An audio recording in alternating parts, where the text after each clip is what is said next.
Bonjour à tous, bienvenue dans la partie 3 de la multiplication des nombres décimaux. Si vous n'avez pas vu les parties 1 et 2, les liens sont en barre de description.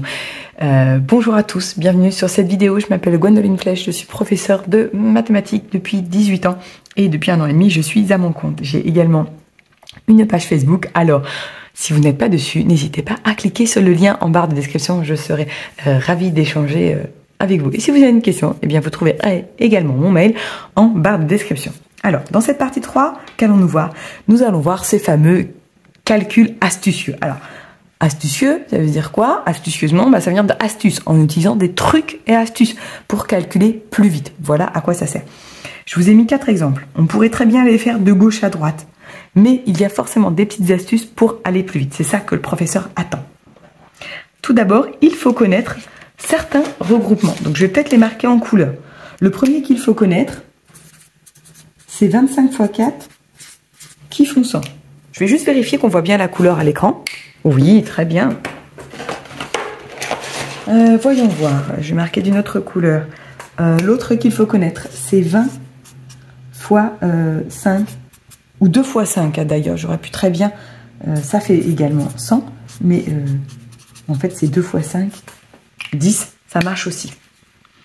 L'autre regroupement qu'on va utiliser et qu'il faut connaître également, c'est... oui, je sais... Ouais, si je vais le mettre quand même, mais je sais pas si ça...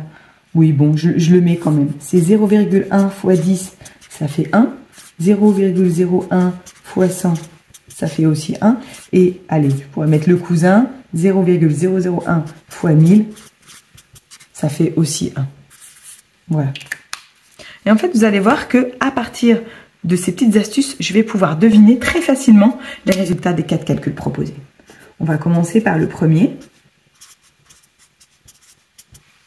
Vous voyez, ici, j'ai 0,2 x 5. C'est-à-dire que je vais utiliser 2 x 5, 10 d'ailleurs. Tenez, voilà. Je vais le mettre en bleu. Je vais commencer par celui-ci. Parce que 0,2 x 5, vous voyez, 2 x 5, ça fait 10. J'ai... oui, je vais le faire en dessous.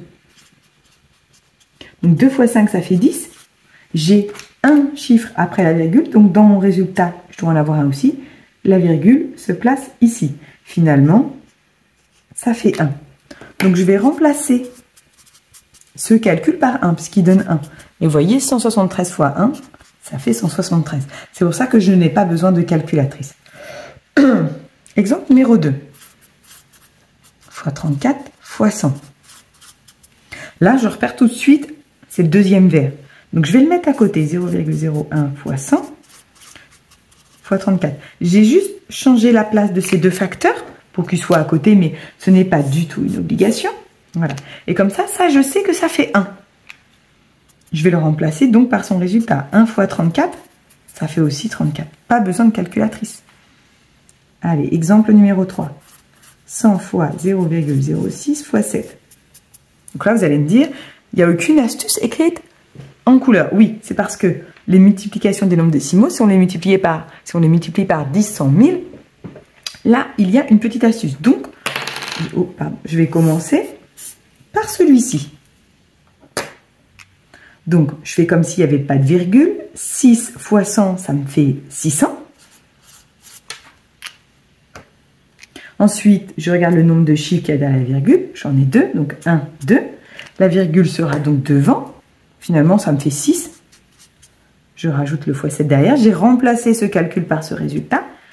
Et 6 x 7, 42. Vous voyez, pas besoin de calculatrice. On va faire le dernier exemple. C'est l'astuce orange. Donc, je sais, je vais l'écrire en dessous. 25 x 4, ça fait 100.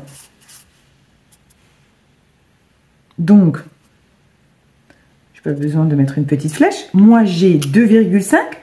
Donc, la virgule, elle est ici. J'aurai donc un seul chiffre après la virgule. Donc, un seul chiffre après la virgule comme mon résultat. La virgule est donc là. Voilà, ça fait 10. C'est-à-dire que ce résultat, il vaut 10. Je vais donc le remplacer par 10. Voilà, 10 x 57 pour multiplier un nombre par 10, un nombre entier. j'écris le résultat et le 0, je le mets là. Le résultat est donc 570. Voilà, j'espère que cette petite vidéo sur comment calculer astucieusement les multiplications avec des nombres décimaux a pu vous aider une fois de plus. N'hésitez pas à laisser un petit pouce j'aime si vous aimez ce genre de contenu et ce genre de vidéo. Ça me fait remonter dans l'algorithme de YouTube et je peux ainsi aider d'autres familles dans le besoin. Merci à vous, mille merci pour votre soutien et tous les commentaires que vous me laissez chaque jour sur ma page Facebook. Moi, je vous dis ciao ciao, dans une prochaine vidéo. Bye bye.